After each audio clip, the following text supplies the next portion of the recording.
ನಾನು ಫ್ಯಾಕ್ಟ್ರಿಗೆ ಹೋಗೋ ಹುಡುಗರಿಗೆಲ್ಲ ಹೇಳ್ತೀನಿ ವಾಬೇಡ ಅಂತ ಹೇಳಲ್ಲ, ಕೂಡಾಕಳಿ. ನಾನು ಕೂಡಾಕೆ ಬೋರ್ವೆಲ್ ಮಾಡಿಸ್ಕೊಂಡದು, ಅದನ್ನ ಜಮೀನಿಗೆ ಹಾಕಳಿ, ಮನೆ ಮಾತ್ರ ಮಾಡಕ್ ಹೋಗ್ಬೇಡಿ. ನಿಮ್ಮ ವಿಶೇಷತೆ ಅದೇನೆ. ಎಲ್ಲ ಸರಿ, ಜಾಗ ತಗೊಳ್ಳಿ, ಬೆಳೀರಿ ಎಲ್ಲ, ಬಟ್ ಏನೇ ಮಾಡಿದ್ರು ಸಾವಯವ ಕೃಷಿ ಪದ್ಧತಿನೇ ಪಾಲಿಸಿ ಅಂತ. ನಾ ಯಾರೇ ಆದ್ರೂ ರಾಸಾಯನಿಕ ಅಂದ್ರೆ ನೀನು ಹೋಯ್ತಾ ಇರೋತಿ, ರಾಸಾಯನಿಕ ಅಂದ್ರೆ ನೀನು ಹೋಯ್ತಾ ಇರೋತಿ. ನಮ್ದೇ ಸಾವಯವದ್ದು ಪದಾರ್ಥ ತಗೊಳ್ಳಿ, ಈ ಸ್ವಲ್ಪ ಕಮ್ಮಿ ಕೊಡಿಸ್ತೀನಿ. ಆಮೇಲೆ ನೀವು ಹೇಳಿದ್ರೆ ರೈತರು ಕೇಳ್ತಾರೆ, ಅವ್ರಿಗೆ ಹೇಳಿ ನಮ್ಮ ಹತ್ರ ತಗೊಳಕ್ಕೆ, ಇದು ಸಾವಯವದ್ದು ಅಂತ. ಸಾವಯವದ್ದು ನಿನ್ನ ಹತ್ರ ಎಲ್ಲಿದೆಯೋ, ನಾವು ಒಂದು ರಾತ್ರಿ ಹೊತ್ತು ಇಲ್ಲಿ ಬಂದು ಕೂತೆ, ಒಂದು 12 ಗಂಟೆ ಸಮಯ, ಮಧ್ಯರಾತ್ರಿ ಸುಮಾರು. ಆವಾಗ ಯೋಚನೆ ಬಂದು, ನಂಜನಗೂಡು ರಸಬಾಳೆ ಬೆಳೀತಾ ಇದ್ದೀವಿ, ಅದು ಸರಿಯಾಗಿ ಮಾರಾಟ ಆಯ್ತಾ ಇಲ್ವಲ್ಲ, ಯಾರು ನಡಿಬೇಕು ಅಂತ ಯೋಚನೆ ಆಯ್ತು. ನಂಜನಗೂಡು ಹೆಸರು ಉಳಿಸ್ಬೇಕಾದ್ರೆ ನಂಜನಗೂಡು ರಸಬಾಳೆ ಬೆಳಿಬೇಕು ಅನ್ನೋದು ನನ್ನಲ್ಲಿ ಛಲ ಉಳ್ಕತ್ತು. ಮಾಲ್ಡೀವ್ಸ್ ಅನ್ನೋ ದೇಶಕ್ಕೆ ನಿನ್ನೆ ನಮ್ಮ ನಂಜನಗೂಡು ರಸಬಾಳೆ ಮುಟ್ಟಿಸಿದ್ದೀನಿ.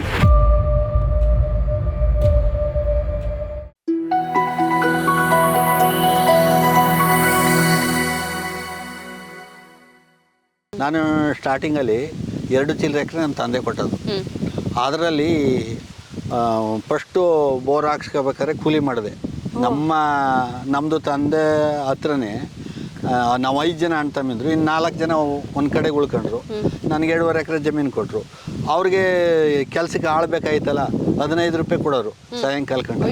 ಯಾವಾಗಿದ್ದು? ಎಷ್ಟು ವರ್ಷದಿಂದ? 32 ವರ್ಷ 33 ವರ್ಷದಲ್ಲಿ 15 ರೂಪಾಯಿ ಕೊಡೋರು ನಮ್ಮ ತಂದೆ ಮನೆಯವರೇ. ಅವ್ರು 4 ಜನ ಚಿಕ್ಕವರು ತಮ್ಮಿಂದ್ರು, ಬೇರೆ ಬೇರೆ ಇದ್ಕಳಿ 5 ಜನ 10-15 ಜನ ಆಯ್ತಿದ್ದಾರೆ. ಏನು ಮಾಡೋಕ್ಕಾಗದ, ಭಾರಿ ಕಷ್ಟ ಆಯ್ತದೆ. ಒಟ್ಟಿಗೆ ಇದ್ದು ಕೂಲಿ ಮಾಡಿದ್ರೆ ಏನಾರು ಅಂತಾರೆ ಜನ ಹಳ್ಳಿಲಿ ಅಂತ ಹೇಳ್ಬಿಟ್ಟು ನಮ್ಮ ತಂದೆ ನಿಮ್ಮ ಹತ್ರನೇ ಮಾಡ್ತೀನಿ ಅಂತ ಅವ್ರ ಹತ್ರನೇ ಸುಮಾರು ಒಂದು 3 ತಿಂಗಳ ಮಾಡಿದೆ. 15 ರೂಪಾಯಿ ಕೂಲಿ ಕೊಡ್ತಿದ್ರು. ಹಂಗೆ ಮಾಡ್ಕೊಂಡು ಆಮೇಲೆ ನನ್ನ ಹತ್ರ ಈ ಸಪೋಟ ಮರ ಇದ್ದ, ಆ ಸಪೋಟ ಮರಗಳಿಂದ ಕಾಯಿ ತಗೊಂಡು ಕೇಳೋದವನು ಕೊಡಕ್ಕೆ ಹೋದೆ.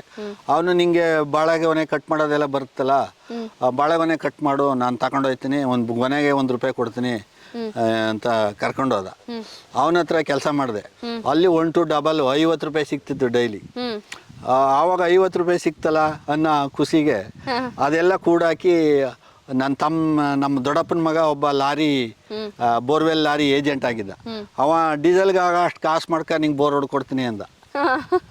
ನೋಡಿ ಯಾವ ತರ ಅದು 10,000 ರೂಪಾಯಿ ಸೇರಿಸ್ತೆ, 10,000 ರೂಪಾಯಿ ಕೊಡ್ತೆ, ಅವ್ನು ಡೀಸೆಲ್ಗೆ ಆಯ್ತು ಕಾಸು. ಲಾರಿ ನಿಂತಿರೋ ಬದಲಿಗೆ ಬೋರ್ ಹೊಡ್ಕೊಡ್ತೀನಿ ಬಿಡು ನಿಂಗೆ ಅಂದ್ಬಿಟ್ಟು ಬೋರ್ ಹೊಡ್ಕೊಟ್ಟ. ಅಲ್ಲಿಂದ ನನ್ನ ಜೀವನ ಸ್ಟಾರ್ಟ್ ಆಗಿ ಈಗ 2.5 ನೀವೇ ಅದನ್ನ ಸ್ವಂತವಾಗಿ 5 ಮಾಡ್ಕೊಂಡಿದ್ದೀನಿ. 5 ಮಾಡಿದ್ದೀನಿ, ಕೋಳಿ ಫಾರಂ ಮಾಡಿದ್ದೀನಿ. ಮಕ್ಳು ಹೇಳಿಲ್ವಾ, ಯಾಕಪ್ಪ ಇದೆಲ್ಲ ಕಷ್ಟಪಡ್ತೀಯ, ನಾವು ಹೋಗಿ ದುಡ್ಕೊಂಡ್ ಬರ್ತೀವಿ, ಇದೆಲ್ಲ ಮಾರ್ಬಿಡೋಣ, ಸ್ವಲ್ಪ ದುಡ್ಡು ಇಟ್ಕೊಂಡು ದೊಡ್ಡ ಮನೆ ಕಟ್ಕೊಳ್ಳೋಣ? ಇಲ್ಲ, ನನ್ನ ಮಕ್ಕಳು ಚೆನ್ಮಲ್ಗೆ ಗಿಡ ಹಾಕೊಂಡು ಹೂ ತಗೊಂಡೋಗಿ ಮಾರ್ತಿದ್ರು. ಕಾಲೇಜ್ಗೆ ಹೋಗ್ಬೇಕಾರೆ ಬೆಳಗ್ಗೆ ಟೈಮ್ ಹೂ ಮಾರೋರು.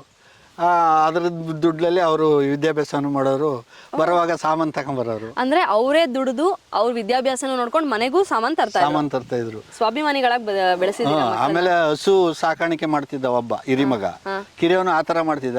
ಹಿರಿಯವನು ಕಾಲೇಜ್ಗೆ ಹೋಗೋವರೆಗೆ ಹಸು ಸಾಕೋದು, ಸ್ಕೂಲ್ನಿಂದ ಬಂದ್ರೆ ಹಸು ಮೇಯಿಸೋದು, ಅವ್ರ ತಾಯಿ ಹಸು ಕರ್ಕೊಟ್ರೆ ಹಾಲು ಹಾಕೋದು, ಆ ತರ ಸಂಪಾದನೆ ಮಾಡಿದ್ರು.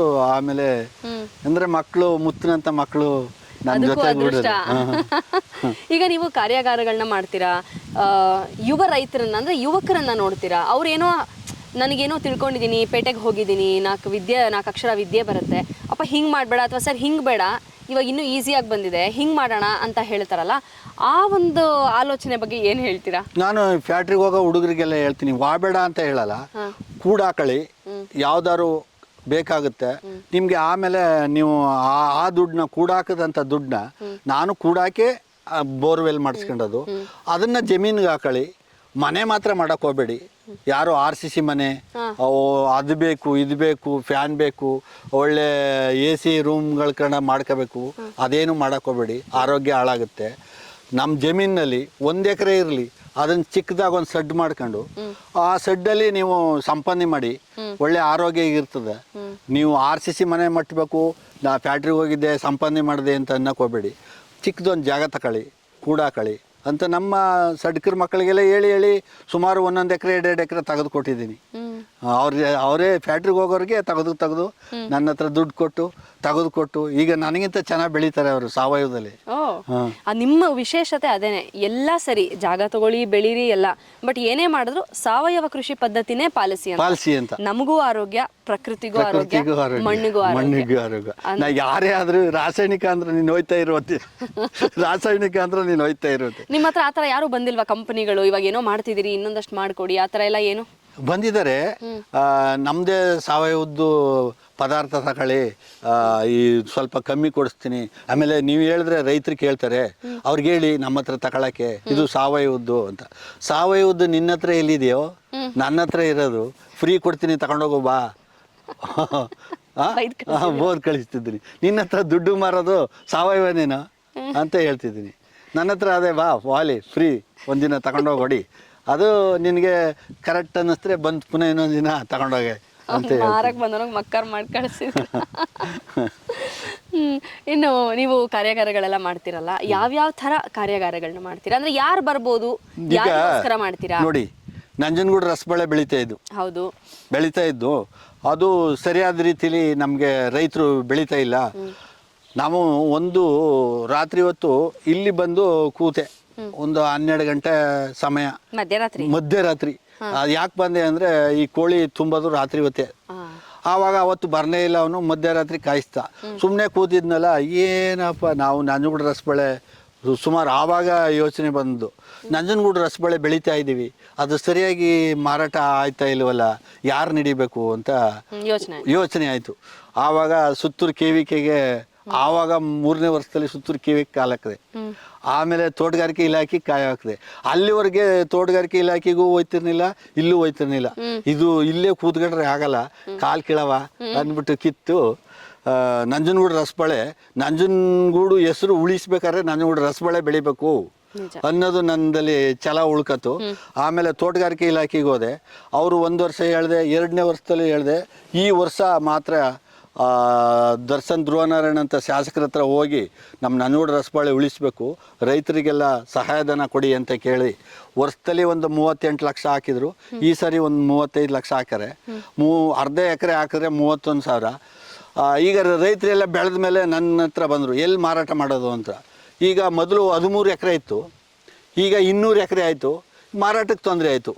ಆಗ ಆ ಮಾರಾಟನ ಬೋಟಿ ಬಜಾರ್ಲಿ ನಾನು ಒಂದು ಮೊಳಗೆ ಥರ ಒಬ್ಬನ ಗುರುತಿಸಿ ಮಾಡಿ ಅಲ್ಲಿ ಹಾಕಿ ಹೋಗುತ್ತೆ ಅಂತ. ಈಗ ಮೋರು, ಬಿಗ್ ಬಜಾರು ಎಲ್ಲ ಪ್ರಚಾರ ಆಯಿತು. ಇನ್ನೂ ಜಾಸ್ತಿ ಮಾಡವ ಅಂತ ಈಗ ಸುತ್ತೂರು KVKವರು ಮತ್ತು ತೋಟಗಾರಿಕೆ ಇಲಾಖೆಯವರು ಅವ್ರನ್ನೂ ಹಿಡ್ಕೊಂಡು ಈಗ ಒಂದು ಮೀಟಿಂಗ್ ಮಾಡಿ ಸುಮಾರು ಹೊರ ದೇಶಕ್ಕೆ ನಿನ್ನೆ ನಮ್ಮ ತೋಟದಿಂದ ನಂಜನಗೂಡು ರಸಬಾಳೆ ಎಕ್ಸ್ಪೋರ್ಟ್ ಮಾಡಿದ್ದೀವಿ. ಯಾವುದೋ ಹೇಳಿದ್ನಲ್ಲ ನಿಮಗೆ ಮೊದಲು, ಮಾಲ್ಡೀವ್ಸ್ ಅಂತ. ಮಾಲ್ಡೀವ್ಸ್ ಅನ್ನೋ ದೇಶಕ್ಕೆ ನಿನ್ನೆ ನಮ್ಮ ನಂಜನಗೂಡು ರಸಬಾಳೆ ಮುಟ್ಟಿಸಿದ್ದೀನಿ. ನಮ್ಮ ನಂಜನಗೂಡನ್ನ ಎಲ್ಲಿಗೆ ಕಳಿಸಿದ್ದೀರಾ ನೋಡಿ ನೀವು ಇವತ್ತು, ಮಾಲ್ಡೀವ್ಸ್ ತನಕ ತಲುಪಿಸಿದ್ದೀರಾ. ಮಾಲ್ಡೀವ್ಸ್ ಸೂಪರ್. ಅದಕ್ಕೆ ನಮ್ಮ ಸುತ್ತೂರು KVK ಜ್ಞಾನೇಶ್ ಅಂತ ಮತ್ತೆ ತೋಟಗಾರಿಕೆ ಇಲಾಖೆ ಚಂದ್ರು ಅವರು ನನಗೆ ಒತ್ತಾಸ ಕೊಟ್ಟು, ನೀನು ಸೇರಿಸು ಮೀಟಿಂಗ್ಗೆ, ನಾನು ಕರೆಸ್ತಿದ್ದೀನಿ, ನೀನು ಕೊಡ್ಸೋದು ಗ್ಯಾರಂಟಿನ ರೈತರ ಹತ್ರ ಅಂತ ಹೇಳಿದ್ರು. ನಾನಿದ್ದೀನಿ, 200 ಜನ ರೈತರು ನನ್ನ ಹತ್ರ ಇದ್ದಾರೆ. ನಾನು ನಂಜನಗೂಡು ರಸಬಾಳೆ ಬೆಳೆಯೋರು, ನಾನೇ ಕೊಟ್ಟಿರ್ತಕ್ಕಂಥ ಕಂದು 80 ಜನ ಕೊಟ್ಟಿದ್ದೀನಿ, ನಾನು ಕೊಡಿಸ್ತೀನಿ, ನೀವು ಕರೆಸಿ ಅಂತ ಹೇಳಿದಾಗ ಅವರು ಸುತ್ತೂರಲ್ಲಿ ಒಂದು ಮೀಟಿಂಗ್ ಮಾಡಿ ಎಲ್ಲ ರೈತರನ್ನು ಒಗ್ಗೂಡಿಸಿ ನಂಜನಗೂಡು ರಸಬಾಳೆ ಬೆಳೆಯೋದನ್ನ ಈಗ ಮಾಲ್ಡೀವ್ಸ್ ಕಳಿಸಿದ್ವಿ. ಎಷ್ಟು ಇವಾಗ ರೈತರ ಭಾವನೆ ಹೇಗಿದೆ ನಂಜನಗೂಡು ರಸಬಾಳೆ ಬಗ್ಗೆ? ಯಾಕೆಂದ್ರೆ ಮಧ್ಯದಲ್ಲಿ ಒಂದು ತುಂಬ ಅದ್ರ ಬಗ್ಗೆ ತೊಂದರೆಗಳಾಗಿತ್ತು. ಅಂದರೆ ಬೇಡ, ತುಂಬ ತಗೊಳ್ಳಲ್ಲ, ಬೇಗ ಹಣ್ಣಾಗಿ ಬೇಗ ಹೊರಟ್ಬಿಡುತ್ತೆ, ಹಾಗಾಗಿ ಅದು ಮಾರ್ಕೆಟಲ್ಲಿ ತುಂಬ ದಿನ ಇಡೋಕ್ಕಾಗಲ್ಲ, ಏನೇನೋ ಸಮಸ್ಯೆಗಳು ಈ ನಂಜನಗೂಡು ರಸಬಾಳೆಗೆ ಬಂದ್ವಲ್ವಾ? ನಂಜನಗೂಡು ರಸಬಾಳೆಗೆ ಅದೇ ದೇವರಸನಹಳ್ಳಿ ಅಂತ ಒಂದು ಊರಲ್ಲೇ ಬೆಳೀತಿದ್ದು. ಅದು ನಂಜನಗೂಡು ಬಿಟ್ರೆ ದೇವರಸನಹಳ್ಳಿ ಅಂತ. ಅಲ್ಲಿ ಮೊದಲು ಇಲ್ಲಿ ಕೆರೆ ನೀರು ಹೋಗ್ತಿತ್ತು, ಆ ಕೆರೆ ನೀರು ಕಟ್ಟಾಗೋಯ್ತು ಕಾಲುವೆಗಳು ಬಂದಾಗ. ಆ ನೀರು ಹೋಗದಾದ್ಮೇಲೆ ಅಲ್ಲಿ ಬೆಳೆಯೋಕ್ಕಾಗಲಿಲ್ಲ, ರಾಸಾಯನಿಕ ಜಾಸ್ತಿ ಆಯಿತು. ಕೆರೆ ನೀರು ಹೋದ್ಮೇಲೆ ರಾಸಾಯನಿಕ ನೀರು ಜಾಸ್ತಿ ಆಗೋಯ್ತು ಹೊಳೆ ನೀರಲ್ಲಿ, ಅದರಿಂದ ಬೆಳೆಯೋಕ್ಕಾಗಲಿಲ್ಲ. ಆಮೇಲೆ ನಾನು ಸಾವಯವದಲ್ಲಿ ಮಾಡಿ 9 ವರ್ಷದಿಂದ ತೋರಿಸಿ ಈಗ ಸುಮಾರು ಒಂದು 200 ಜನ ರೈತರು ಅರ್ಧ ಸಾವಯವ ಮಾಡೋರಿದ್ದಾರೆ, ಅರ್ಧ ರಾಸಾಯನಿಕ ಮಾಡೋರಿದ್ದಾರೆ. ಆದರೆ ಅತಿ ಹೆಚ್ಚಾಗಿ ರಾಸಾಯನಿಕ ಬಳಸಲ್ಲ ಅವರು. ನಾ ಕೇಳ್ಪಟ್ಟೆ ರಾಸಾಯನದಲ್ಲಿ ಅದು ಚೆನ್ನಾಗಿ ಬರೋದು ಇಲ್ಲ, ರುಚಿ ಬರೋದಿಲ್ಲ. ಈಗ ಎಲ್ಲ ಸಾವಯವಕ್ಕೆ ಕನ್ವರ್ಟ್ ಆಯ್ತಾ ಇದ್ದಾರೆ. ಇನ್ನು ಮುಂದಿನ ದಿನ ಹೆಚ್ಚಿಗೆ ನಂಜನಗೂಡು ರಸಬಾಳೆ ಬೆಳೆಯೋಕ್ಕೆ ಭಾಳ ಒತ್ತಾಸ ಎಲ್ಲರೂ ಹುರಿದುಂಬಿಸ್ತಾರೆ. ಈಗ ನಿಮ್ಮಂಥವ್ರಿದ್ದೀರಿ, ನಮಗೆ ಎಲ್ಲ ಪೇಪರ್ನವರು ಮತ್ತು ನಿಮ್ಮಂಥವ್ರು ನಮಗೆ ಸಹಕಾರ ಕೊಟ್ಟರೆ ಇನ್ನೂ ಹೆಚ್ಚಿಗೆ ರೈತರು ಬೆಳೆಯೋಕ್ಕೆ ನಂಜನಗೂಡು ರಸಬಾಳೆನ, ಮೈಸೂರು ವೀಳ್ಯದೆಲೆ, ಈರ್ನಗೆರೆ ಬದನೆ, ಈ ನಮ್ಮ ಜಿಲ್ಲೆಯಲ್ಲಿ ಹುಟ್ಟಿರೋದೇ ನಾನು ಪುಣ್ಯ. ನಮ್ಮ ಮೈಸೂರಲ್ಲಿ ಇಲ್ಲಿ ಇಡೀ ಪ್ರಪಂಚ ದೇಶಗಳು ನೋಡಿದ್ರೆ ನಮ್ಮ ಮೈಸೂರು ನೋಡೋಕ್ಕೆ ಹೊರದೇಶದಿಂದ ಬರ್ತಾರೆ. ಅಂಥ ಜಿಲ್ಲೆಯಲ್ಲಿ ಹುಟ್ಟಿ ನಾನು ಇವತ್ತು ನಂಜನಗೂಡು ರಸಬಾಳೆ ಬೆಳಿನಿಲ್ಲ ಅಂದರೆ ಹೇಗೆ, ವೀಳ್ಯದೆಲೆ ಬೆಳಿನಿಲ್ಲ ಅಂದರೆ ಹೇಗೆ, ಇರ್ತಕ್ಕಂಥ ಊರನ್ನ ಮುಂದೆ ಹೋಗ್ಬೇಕು ಅನ್ನೋ ಆಸೆ ನನ್ನಲ್ಲಿ ಇದೆ. ತುಂಬಾ ಸಂತೋಷ. ಏನ್ ಗೊತ್ತಾ, ನಾವ್ಯಾರೋ ಬಂದು ನಿಮಗೆ ಮಾಡುವಂಥದ್ದಲ್ಲ, ನೀವು ಯಾವುದೋ ಒಂದು ತಳಿನ ಉಳಿಸೋಂತಹ ಮಹತ್ ಕಾರ್ಯ ಮಾಡ್ತಾರೋ, ಒಂದು ಕ್ರಾಂತಿ ಮಾಡ್ತಾ ಇದ್ದೀರಾ. ನಂಜನಗೂಡು ರಸಬಾಳೆ ಅಂದ್ರೆ ನಂಜನ ಸ್ವಾಮಿ ಅವರನ್ನ ಕೇಳಿ ಬದುಕಿಸ್ಕೊಡ್ತಾರೆ ಅದನ್ನ ಅನ್ನುವ ಒಂದು ಭರವಸೆ ಮೂಡಿಸಿದ್ದೀರಾ. ಅದಕ್ಕೆ ನಿಮಗೆ ನಾವು ಸಲಾಂ ಮತ್ತೆ ನಮಸ್ಕಾರ ಹೇಳಬೇಕು. ತುಂಬಾ ದೊಡ್ಡ ಕ್ರಾಂತಿನೇ ಮಾಡ್ತಾ ಇದ್ದೀರಾ. ಇವತ್ತೇನಾದ್ರೂ ಆ ತಳಿ ಇನ್ನೂ ಉಳಿದಿದೆ, ಇನ್ನೊಂದು ಸ್ವಲ್ಪ ಹೊರದೇಶದ ತನಕ ಹೋಗ್ತದೆ, ಉಳಿಯುತ್ತೋ ಇಲ್ವೋ ಅನ್ನೋ ಅಂತ ಒಂದು ಭಯದಲ್ಲಿದ್ದಂಥ ತಳಿ ಇವತ್ತು ಹೊರದೇಶಕ್ಕೆ ಹೋಗ್ತಾ ಇದೆ ಅಂದ್ರೆ ಬಹುಶಃ ನಿಮ್ಮಂಥ ಸಾವಯವ ಕೃಷಿ ಅಥವಾ ಕೃಷಿಯ ಆಧಾರಿತ ರೈತರು ಅದ್ರ ಬಗ್ಗೆ ಇಟ್ಕೊಂಡಿರೋ ನಂಬಿಕೆ ಅದೇ ಮುಖ್ಯ ಆಗುತ್ತೆ. ತುಂಬ ತುಂಬ ಖುಷಿ ಆಯಿತು ರಂಜನ್ ಸ್ವಾಮಿ ಅವರ ಜೊತೆ ಮಾತಾಡಿ. Thank you so much. ನಮಸ್ಕಾರ.